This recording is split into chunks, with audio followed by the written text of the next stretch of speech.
I'm Zoe, 21, dubbing myself a writer for now.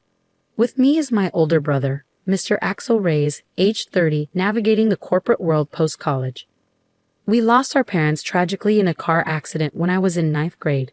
The shock threw me into a deep depression, rendering me a recluse, unable to attend high school.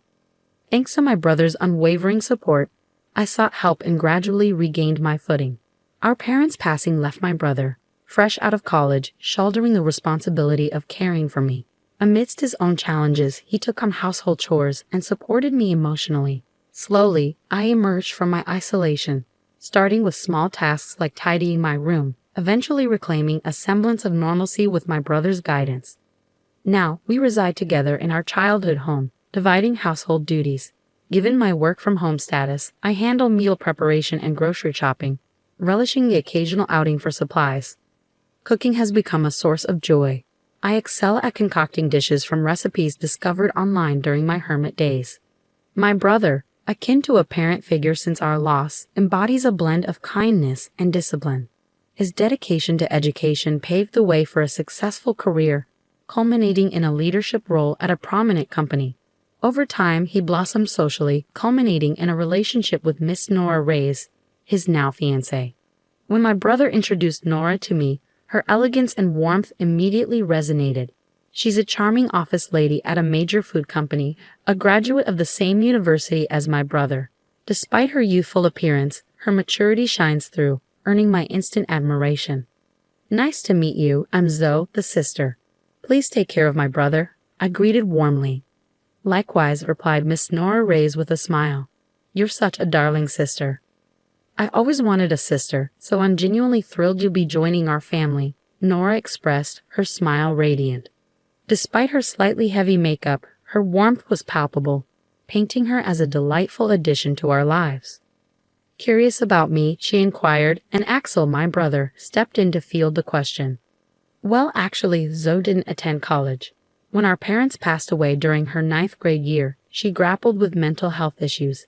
It took her some time to overcome, but she's leading a normal life now, Axel explained, his pride in my resilience evident. Surprised, Nora probed further, and I joined in, acknowledging the tumult my illness had caused and expressing heartfelt gratitude for my brother's unwavering support. I understand now, Nora responded, her demeanor shifting slightly. Axel, sensing tension, sought to reassure her, urging her to see beyond appearances. Attempting to lighten the mood, I injected a joke, but Nora's solemn response caught me off guard. In that moment, I sensed there was more beneath the surface of her reaction. As I learned more about Nora's background, it became evident that her family boasted an impressive lineage of academic and professional achievement. Despite the stark differences in our upbringings, I harbored hopes of my brother joining this esteemed family. Amidst wedding preparations and my brother's evident happiness, I lent a hand where I could, finding joy in his joy. Then, one day, my smartphone rang, signaling a potential turning point in our story. Feeling a flutter of nerves, I hesitated before answering the call from an unknown number. But seeing it was displayed, I took the leap. Who is this? I inquired cautiously. Zoe, I'm Nora's mother. Nice to meet you, came the unexpected voice of Nora's mother, who would soon be my mother-in-law. Surprised by the call's source, I braced myself for what might follow. What can I do for you? I asked, my anxiety palpable. Nora's mother broached the topic delicately. I heard from Nora that you didn't attend high school and only graduated from middle school. I swallowed hard, sensing where the conversation might lead. Yes, when my parents died in an accident, I struggled with mental health issues. It took me a long time to fully recover, which is why I couldn't attend high school. Her response was measured yet cutting. I sympathize with your situation, but the fact remains that you only have a middle school education, right? Yes, I confirmed, bracing for what would come next. I have a favor to ask, she continued. Please do not attend Axel and Nora's wedding ceremony. Actually, don't attend at all. I was taken aback by the audacious request, struggling to comprehend its implications. What do you mean? I stammered, trying to make sense of her words. With a blunt sigh, she pressed on. Salon and Nora both graduated from top universities, and my husband and I also graduated from college. Of course, all our relatives have college degrees. You're not very smart, are you? No wonder you only finished middle school." Her words stung, but I listened as she explained further, her tone dripping with superiority. "As I mentioned earlier, our family is made up of elites. Graduating from college is a given, and we hold prestigious jobs like executives at big corporations, doctors, lawyers. These are the kind of impressive people attending the wedding." Slowly, the weight of Nora's mother's words sank in. "So we don't want you, a middle school graduate, at such an event. Actually, we'd rather you not come." I struggled to process her blunt rejection, but I'm the sister of the groom, his only family. I can't just not attend. I protested, a pang of hurt coursing through me. "Please don't come anyway. How could we introduce you, a middle school graduate, to our relatives without feeling embarrassed? Do you understand?" she pressed, her tone cutting. After the call ended, anger mingled with hurt, and I trembled with indignation. It wasn't the first time I faced disdain due to my education level. My parents, too, had harbored similar sentiments, overly concerned with appearances and reputation. Yet, despite their judgment, I never viewed my life as embarrassing. I refused to accept being looked down upon by others. But amidst my frustration, a new conflict emerged. What if my presence at the wedding jeopardized my brother's happiness? Could I bear to see him suffer on my account? Despite the years of support he'd given me, I couldn't bear to be the cause of his distress. In turmoil, I confided in my brother about the situation, fearing his disappointment. To my surprise, his response was unwavering support. "Don't worry, you're my sister, my only family. Feel free to attend my wedding," he reassured me, his words a balm to my wounded pride. "I'll protect you no matter what, but if I cause trouble for you, I don't mind not attending," my brother reassured me, his unwavering support a comforting embrace. "There's no way to cause trouble, Zoe. You're my one and only sister. If I can't protect my sister, what kind of brother would I be?" His words resonated deeply within me, strengthening my resolve. "Thank you, brother," I replied, emboldened by his unwavering faith in me. Encouraged by his words, I decided to attend the wedding. On the day of the wedding, during the family introduction, as my uncle presented me as our family representative, I couldn't miss the disdainful glances from my sister-in-law's parents. My brother, ever perceptive, seemed to notice their attitude. At the reception, the seating arrangements for the families were clear, yet I couldn't help but wonder if a seat had been set aside for me. To my relief, there was one, but as I took my place, I felt the weight of piercing stares upon me. Indeed, my mother-in-law's gaze was particularly intense. Marching over, she confronted me. "Weren't you told not to come? You'd be a disgrace to our family," she accused. "I am his real sister. There's no reason for me not to attend," I asserted firmly, refusing to be belittled. "For a middle school graduate, you sure are insolent," she shot back before walking away, leaving her harsh words lingering in the air. As the bride and groom made their grand entrance, I couldn't help but smile, seeing my brother amidst a different atmosphere. Nora looked resplendent, radiating joy and elegance. Suddenly, my mother-in-law stood up and commandeered the microphone, her voice booming across the room. "Our family has all graduated from college and hold respectable jobs," she declared, her words echoing through the hall. "I believe that Axel is a suitable person for our family, but there is one issue." She paused, gathering her thoughts before continuing. "It is his middle school graduate sister. She is an incredibly embarrassing presence in our family. We would like to ask the groom to sever ties with her. If you can't, we cannot allow this marriage." The room erupted into commotion, but my mother-in-law ignored it, turning to my brother with a demand. "Axel, can you swear to do that here? Swear to cut ties with this embarrassing middle school graduate sister and become a part of our excellent family." With a nod from both the bride and father-in-law, she handed the microphone to my brother, her expression triumphant. Taking a deep breath, my brother addressed the assembly. "Indeed, my sister is a middle school graduate, but she is my only blood relative, my family since her parents have passed away. I can't sever ties with her. I apologize to all of you who have attended today, but I will cancel the marriage and consider this relationship with this family as non-existent. This is my answer." With that, he slammed the microphone down and came straight to me, his smile refreshed. "Zoe, I'm sorry for causing trouble.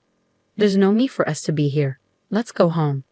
Later, I heard from relatives that the reception was canceled because the groom left halfway through. The bride burst into tears, and her parents were scolded by their relatives. forced to apologize on their hands and knees and return the gift money. My uncle contacted my brother afterward, admitting that while his attitude at the reception wasn't praiseworthy, he would have severed ties with him if it had continued. He offered to pay a suitable amount of consolation money and have the bride's side bear all the expenses for the ceremony. But my brother refused, insisting on a sincere apology for his sister. After a while, a meeting was arranged at our home for post-settlement discussions. Determined to assert myself, I steeled my resolve for the meeting with my former in-laws. Only 3 of them showed up, my ex-sister-in-law and her parents. They handed my brother some money as a gift, labeled as an inconvenience fee, and offered apologies for the rudeness of the reception. However, their words lacked sincerity, tinged with reluctance. My ex-mother-in-law muttered statements like, "We should have investigated more thoroughly. If we had, this wouldn't have happened," showing no genuine remorse. Likewise, my ex-father-in-law echoed similar sentiments, blaming my brother for not disclosing details about me from the start. Anger simmered within me as I executed my prepared plan. Addressing my ex-father-in-law directly, I remarked, "Well, you're not really my stepfather anymore, but for convenience I'll call you that. You work at Rainbow Publishing, right?" He glanced at me with a hint of disdain. "Yes, I do. I'm a director there. What about it?" I held his gaze, my resolve unwavering. "I work with Rainbow Publishing, but I can't bring myself to support a company where you are. I want to terminate the contract, if at all possible." He brushed off my words with arrogance, claiming, "I don't care. There are plenty of workers. It won't have any impact." "Understood. I'll quit immediately, and I'll sign a contract with your rival company," I declared, refusing to be intimidated by his demeanor. With my ex-father-in-law's arrogance on display and my peripheral vision catching the stunned expressions of the others, I stood firm, determined to assert my worth and reclaim my dignity. I dialed the editor at Rainbow Publishing to inform them of the contract termination. There was a stir on the other end of the phone, but I remained resolute, conveying my message before hanging up. Without delay, I contacted the rival company to express my intention to proceed with a contract. Despite my actions, my ex-father-in-law retained his smug demeanor, while my brother, still bewildered, glanced nervously around. Eventually, a call came through to my ex-father-in-law's smartphone. "Hello," he answered, his tone shifting as he listened intently. "It's me." "Yeah? What? The president? What's going on?" His expression paled as he whispered into the phone, and upon ending the call, he turned to me with a newfound gravity. Are you the popular author, Yes Ray?" he inquired, his tone incredulous. "Well, yeah. Yes Ray is my pen name for light novels." "So what?" I replied evenly. "Wait, you mean our president said a popular author is breaking the contract with us, and it's my fault?" He realized, his tone shifting to one of realization. "I simply asked you if it was okay to terminate the contract, and he said it didn't matter. That's all there is to it," I explained, holding my ground. He sighed heavily before continuing, "I apologize. You're in a late, right? Isn't it embarrassing for you to deal with a middle school dropout like me? Sorry."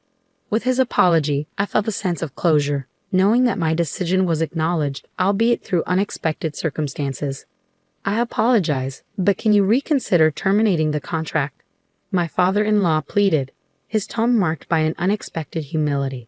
Curious about his sudden change in attitude, my ex-sister-in-law interjected, "Why would you be so humble to her? You're a middle school dropout after all." Frustrated, I snapped back, "Idiots. You're our publishing house's top author. If you leave, the damage to our company would be enormous. The president told me to take responsibility. At this rate, I'll be demoted." "What? Really? You?" "If that happens, it'll be too embarrassing to associate with the relatives." "Please do something," my ex-sister-in-law and her parents pleaded, their confusion and desperation evident. "Please, can you reconsider?" they implored, their voices tinged with desperation. "It's impossible. The matter is settled, so please leave," I asserted firmly, my brother standing by my side in solidarity. "Then please leave as requested," my brother added, his smile brightening as we watched the 3 of them leave, their shoulders slumped in defeat. After their departure, my brother turned to me with a newfound admiration. "You're a popular author? I didn't know that." "Well, I use a pen name when I posted a work I wrote last year online. It got good reviews, and Rainbow Publishing offered me a contract. I've been making quite a bit of money," I explained, a sense of pride swelling within me. My brother's smile widened, a rare sight in recent times, and so the broken engagement was resolved. My ex-sister-in-law seemed to be seeking another partner, but no one would approach her since the incident became widely known. She eventually became reclusive and quit her job. As for my ex-father-in-law, being blamed for my contract termination led to his demotion to a regular employee. Unable to endure warehouse work, he resigned. My ex-mother-in-law faced harsh criticism from her relatives for her disgraceful behavior at the wedding reception and was no longer recognized by her once proud and accomplished family. It serves them right, I thought, grateful for the support of my new publisher. My popular work was turned into a comic, and its popularity soared once again. Now there's talk of an anime adaptation. My brother buried the memory of the wedding as a dark history and focused on working hard. Our days returned to being peaceful, and though I still racked my brain over creating light novels, I found happiness in the repetition of these peaceful days. I planned to go on a trip with my brother, taking our late parents' house with us, preserving their memory and cherishing the peace we found together.